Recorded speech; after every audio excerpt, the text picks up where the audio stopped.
pleasure and happiness. A lot of people equate the two, but I'm here to tell you that they are completely different. A lot of people think they're exactly the same. In fact, on the internet, you can find definitions that actually conflate and confuse the two. So what are the differences between pleasure and happiness? And I believe there are 7. Pleasure is short-lived, happiness is long-lived. Pleasure is visceral, happiness is ethereal. Pleasure is taking, happiness is giving. Pleasure can be achieved with substances, happiness cannot be achieved with substances. Pleasure is experienced alone, happiness is experienced in social groups. The extremes of pleasure all lead to addiction, whether they be substances or behaviors. Yet there's no such thing as being addicted to too much happiness.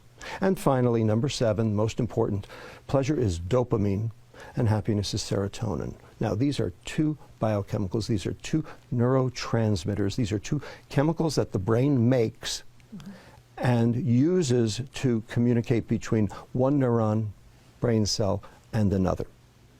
Now, why do we care? So what? And neurons, when they're excited too much, too frequently, tend to die. So the neuron has a defense mechanism against that. What it does is it reduces the number of receptors that are available to be stimulated in an attempt to try to mitigate the damage.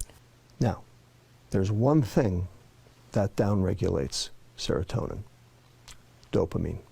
So the more pleasure you seek, the more unhappy you get. Have very specifically and in a coordinated fashion confused and conflated the term happiness with the term pleasure, so that you can buy happiness, so that they can sell you their junk. It's called the American economy, and it's based on hedonic substances that drive pleasure rather than happiness. And in the process, we have become most decidedly